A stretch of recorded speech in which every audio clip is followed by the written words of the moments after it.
This is the unboxing of a Bertele rare eyepiece. I bought it from Germany and I'm going to unbox it now and see how it looks, and I will test it on the stars.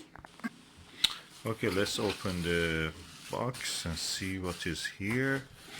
It's nicely packaged.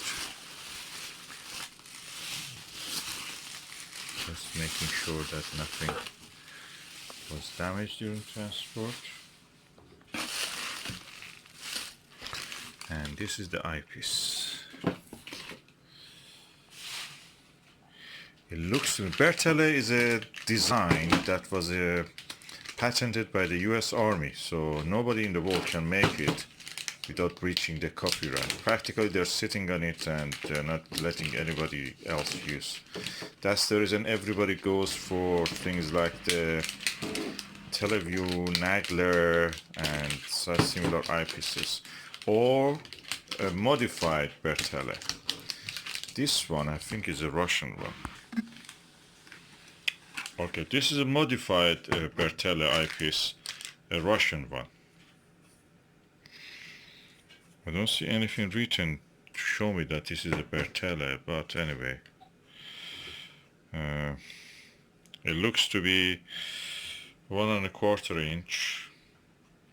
It is coated with the orange, purple, or red, and yeah, looks very clean. Okay, when I'm looking through it, it's not bad. So it's quite, I'm a little bit surprised. Is it a real Bertele? Let me look at the purchase that I made and just see the photo and compare it with this. Yes, this is the correct item. It's written modified Bertele and airfall. So to avoid the copyright strike by the American Army, they have to do this. So let's go and test it on the stars. I have now compared this eyepiece with the Starguide, the 18mm. They seem to have the similar field of view, so I suppose that the focal length of this is also 18mm. And I can say that the stars images are much brighter in this Bertele. The only thing is that in this one you see the little bit astigmatism. This is a very fast telescope, of course. Not astigmatism. The field of view, the stars near the around 40%, no, 30%, 20%, yeah, 25 to 30% of the field of view where the field stop is. They go a little bit deformed shaped. In this one, very bright. The trapezium, I never saw it so bright with any eyepiece. This is really good. I'm observing from inside the window, by the way, inside the room. So I don't expect very sharp images, but with this one you can see amazingly sharp image. The only problem is that the image starts around 40% to the edge of the field of view. They get a little bit distorted, but they remain very bright. Is it because of the coating? Okay, I've now opened the window without any obstruction. I'm looking. The star images are brightest I've ever seen. Let me bring my aspheric. I have a SVBony aspheric which is really superb. It's 23mm, but anyway, I'll just try it with this one. Let me see how is that one compared to this. Yeah, I've now compared it with the aspheric 23mm.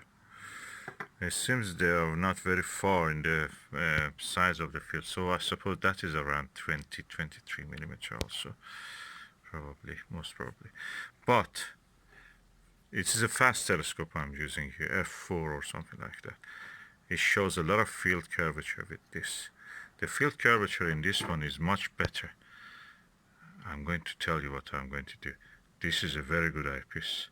I'm going to buy another one of these for binoviewing. That's the #1. That's really good. I never saw such a bright image with any eyepiece. That's it. I bought a second one of this. I think that's #1 recommendation. That's the best recommendation I can make. this passed the star test. This is a good eyepiece. This is probably as good as a teleview, or probably better. The image brightness is really good. I have a 15mm teleview. Never gives me such a view. Let me just bring it and look at it again. It's a Plusle. This is a 15mm teleview Plusle. I'm going to test it with this. Okay, I've compared now with the teleview Plusle 15mm. It has a narrower field of view and has higher magnification. The image is good, comparable to that. I think mainly because it has a 15mm, which this one is around 20-23mm. So definitely they can compare together. The image quality is equal in both of them. So I can say this one is as good as this one. But the image is slightly brighter here probably. It reaches focus, both of them reach focus very well. This is a little bit better teleview one. But that one is really bigger field of view. Okay, the build quality of this Bertele is as good as a teleview. It's heavy, it's quite chunky. It doesn't have a filter screw in the bottom for the filter. This is a minus point. But the image is quite bright. I think it's mainly because of the coating. It has a very good coating. And the image quality is beautiful. I'm so happy I got this. This is a discovery. It's a pity American Army don't let this be patented. I mean, others also produce this. Russians have made a good service by building this, and they have given it very good coating. Look at this.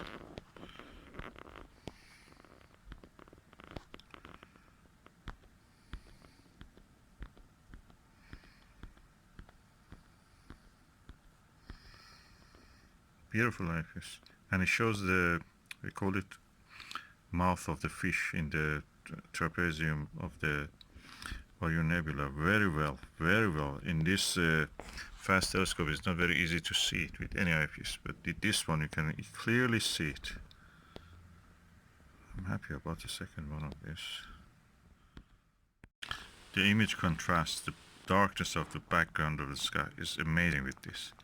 This is an eyepiece I recommend.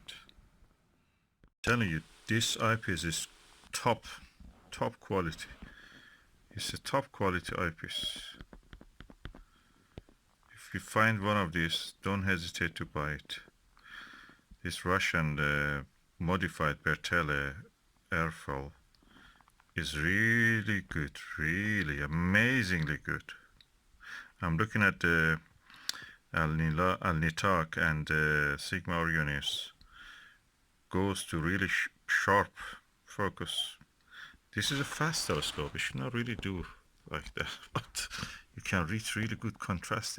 And I can see the flame nebula. Again, I'm now in the back with the window closed, and I can see hints of the flame nebula easily with this one. And another point is that the field of view of the Plusle, teleview Plusle, is narrow, 40 or to 50 degrees.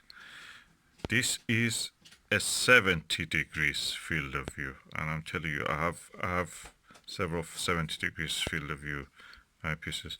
This Bertele is 70 degrees field of view. Really good quality, top notch.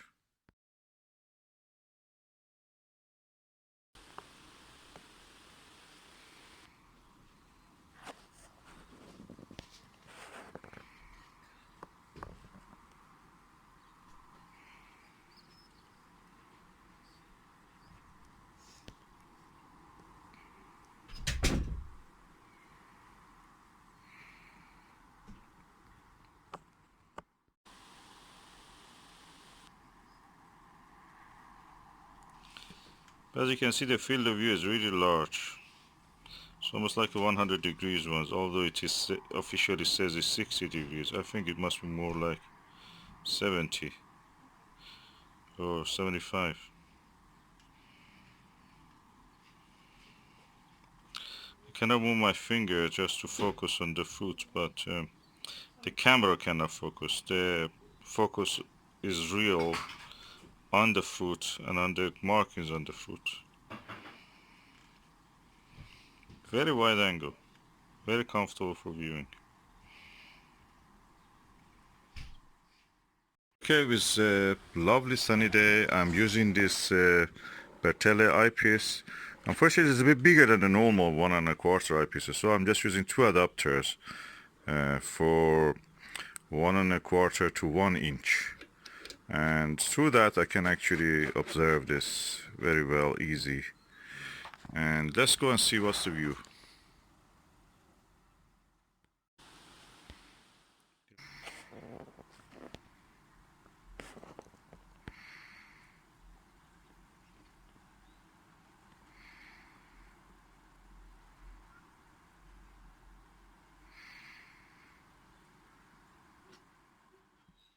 Okay, if you want to enjoy this eyepiece, this is a little bit bigger than the 1 1/4, so if you're not going most of your telescopes 1 1/4 eyepiece holders. So what you will do, I will have this 1 inch to 1 1/4 adapter, which I will put this second adapter, which is 1 1/4, sorry, 1 inch to 1 1/4 one. So this goes into this, becomes one, then this eyepiece easily goes into that, and you just tighten it up, and you have an eyepiece which actually can also screw to the end of it some filter. This eyepiece is originally built for telescope, for microscope, sorry. So it's not built for the telescope, so you have to use this, but the view through it is amazing, I'm telling you. No video can show the true beauty of this eyepiece, the image you get, the coating, multi-coating of this is amazing. The design is 6 elements, 60 degrees field of view. Really good, really bright images it gives. So the way to use it is use this one. This is used 1 1/4 this, sorry, 1 inch this size, 1 1/4 this size. Then this goes into this 1 inch this size, 1 1/4 this size, and the eyepiece goes into this. Both of this, all of this practically can be bought from eBay. The eyepiece itself, 21 pound. This is 6 pound, and this is 6 pound. So practically less than 35 pound you can have all of this. Which is really good value. I think for the eyepiece, this is what you get, is an eyepiece comparable to Teleview. You have to try it to see what I mean.